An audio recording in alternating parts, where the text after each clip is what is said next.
Okay, so something different today. Steven Tinker said, "Can you please do more Transformers commanders? I'm interested in Starscream and Jetfire." This was 12 days ago and I'm finally able to get to it. I chose Starscream for this video because Jetfire is better in the 99 of a counters deck like Atraxa and really isn't a very good commander on its own.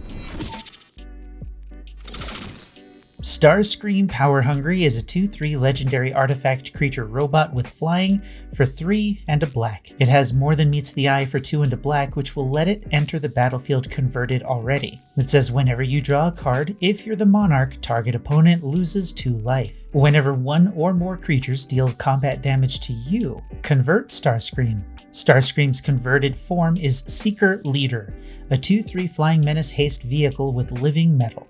Living metal says as long as it's your turn, this vehicle is also a creature.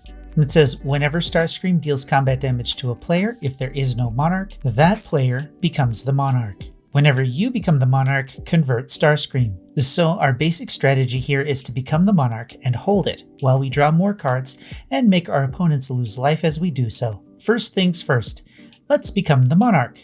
Unfortunately for us, if there is no monarch and Starscream deals combat damage to a player, Starscream makes that opponent the monarch, giving them a card at their end step. This can be a political play though, and you can make an early deal to make an opponent the monarch in exchange for getting it back later or for another favor. Thorn of the Black Rose is a 1/3 with Death Touch that makes you the monarch when it enters the battlefield. And that's it. There are 6 cards in black that will make you the monarch, but they're either too expensive for our budget deck or too expensive in their mana value. So once one of our opponents has monarch, our next step is to take it from them. Changeling Outcast, Dothy Horror, Ferropede, and Tormented Soul are cheap unblockable creatures that can get it back easily. Manifold Key, Prowler's Helm, Thieves' Tools, and Rogue's Passage can make a creature unblockable. Basilica Screecher has Flying and Extort, which can help gain us some life since we'll be paying a lot of life to draw cards. Gravelighter has Flying, and when it enters the battlefield, you draw a card if a creature died this turn. Otherwise, everyone sacks a creature. Moira Urborg Haunt is a 3/2 with Menace that can get something back to the battlefield from your graveyard if it was put there this turn. Shakedown Heavy is a 6/4 with Menace that says when it attacks, the defending player may have you draw a card. If they do, untap Shakedown Heavy and remove it from combat. If you're the monarch though, it becomes a lose-lose choice. They have the choice to either take 6 damage to the face, or let you draw a card and take 2 damage anyway. Next, we double up on the damage we deal when we draw cards. Gixie and Puppeteer says whenever you draw your second card each turn, each opponent loses 2 life and you gain 2 life. This is a guarantee at your end step if you have the monarch, since you get to draw another card at your end step. Psychosis Crawler says whenever you draw a card, each opponent loses 1 life. It also gets bigger when you have more cards in your hand, so it can be a nice blocker without evasion, or it can smash face with any of the equipments we're using that will give it unblockable. And now we have the fattest part of the deck, drawing cards. Argel's Bloodfast is a legendary enchantment that says pay 1 and a black and 2 life to draw a card. It has a transform trigger at 5 life, but the game should be over if it gets to that point. Audacious Thief makes you draw a card and lose 1 life when it attacks. Clackbridge Troll is an 8/8 with trample and haste. It gives an opponent 3 goats and says at the beginning of combat on your turn, any opponent may sacrifice a creature. If a player does, tap the troll. You gain 3 life and you draw a card. Corpse Augur is a zombie that says when it dies you draw X cards and you lose X life, where X is the number of creature cards in target player's graveyard. Without a mill strategy, this might be weak, but it's easily replaceable with something better. Dark Deal is a sorcery that says each player discards all the cards in their hands, then draws that many cards, -1. You'll need to make sure that you have a full grip when you use this to deal as much damage as possible. Dark Prophecy is the most expensive card at almost $3. It's an enchantment that says when a creature you control dies, you draw a card and lose 1 life. Grim Harrowspix is similar. It says when a non-token creature you control dies, draw a card. Midnight Reaper says when a non-token creature you control dies, it deals 1 damage to you and you draw a card. Smothering Abomination is a 4/3 with flying that says at the beginning of your upkeep, sacrifice a creature. When you sacrifice a creature, draw a card. Now, this is a risky include because we don't make a lot of throwaway creatures, so adjust your list accordingly if you want to use this a lot. Disciple of Bolas says when it enters the battlefield, sacrifice another creature. You gain X life and draw X cards, where X is the sacked creature's power. Forever Young is a sorcery that says put any number of target creature cards from your graveyard on top of your library and draw a card. This is a weak recursion effect, but it's not terrible for our budget deck. Fell Stinger has Death Touch and Exploit, which lets you sack a creature if you want. If you do, it lets you draw 2 cards and you lose 2 life. Hazoret's Monument is a weird include. Really weird, I know. But it's still a colorless artifact for 3. It makes red spells 1 less to cast, so it's completely useless in that regard. But it also says when you cast a creature spell, you may discard a card. If you do, draw a card. This should be the first card that you swap out if you upgrade this deck. Infiltration Lens is an equipment for 1 with equip 1. It says when equipped creature becomes blocked, you may draw 2 cards. This can help get creatures through to gain Monarch or get a nice draw effect if they try to stop you. Mask of Griezelbrand is an equipment for 1 and 2 black with equip 3.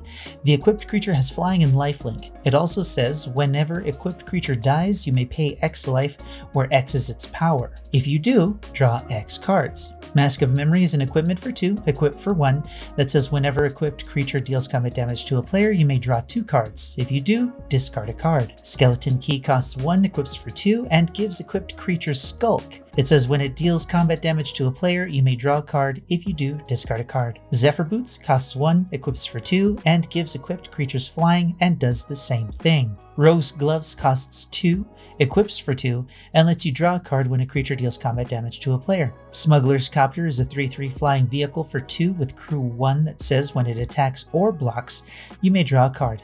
If you do, discard a card. Mindblade Render is a 1/3 warrior that says when your opponents are dealt combat damage, if any of that damage was dealt by a warrior, you draw a card and lose 1 life. Night's Whisper is a sorcery that says you draw 2 cards and lose 2 life.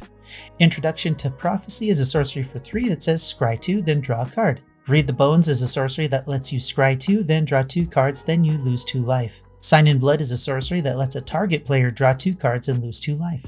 Village Rites is an instant for 1 black, and you must sacrifice a creature, but it will let you draw 2 cards. Solemn Simulacrum gets you a land when it enters the battlefield, and if it dies, you draw a card. Nihil Spellbomb is an artifact that you can tap to exile all cards from a player's graveyard, but when it enters a graveyard, you can pay a black to draw a card. Resourceful Return is a sorcery that will let you put a creature card from your graveyard to your hand, and if you control an artifact, you can draw a card. And then there's Ob Nixilis Reignited, a planeswalker for 3 and 2 black.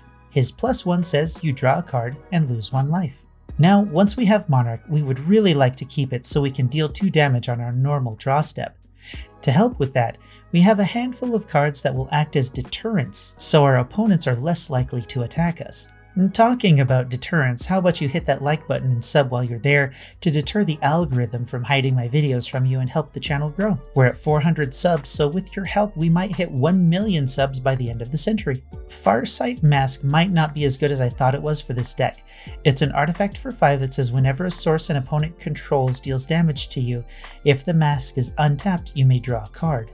But if they hit you, you lose Monarch, so you wouldn't get the draw trigger, so I'm not sure if that's very good, but maybe it is. It's probably not. Hissing Miasma is an enchantment that says when a creature attacks you, its controller loses 1 life. Blood Reckoning does the same thing, but it also triggers if your opponents attack a planeswalker you control. Then, Revenge of the Ravens does the exact same thing again, but it also lets you gain 1 life for each of those creatures that are attacking you. Then, if that doesn't work, we have some removal that can take care of individual attackers or problematic creatures that hurt our strategy.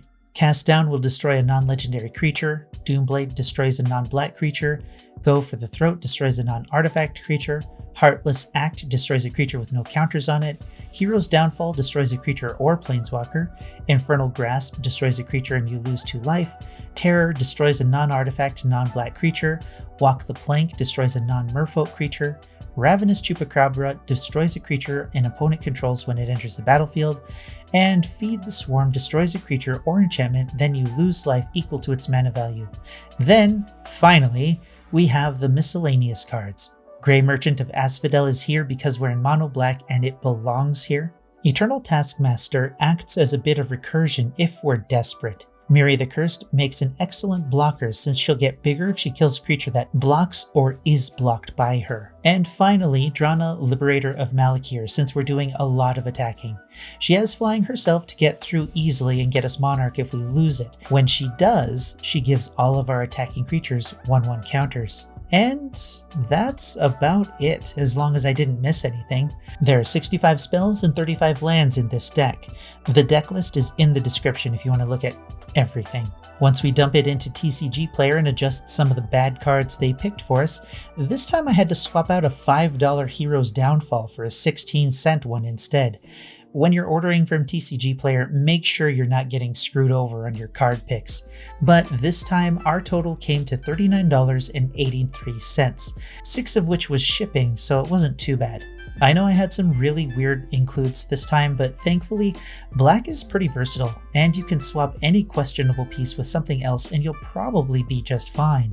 The trick is simply getting and keeping Monarch, which might be a fun minigame in itself. And we're done. Let me know what you think of Starscream Monarch Hunter in the comments below, and if you want to see a commander built, let me know in the comments below, and I might pick it if it seems fun to build. Like the video if you liked the video, dislike it if you disliked it, and until next time, I'm Space Coconut, and you're welcome.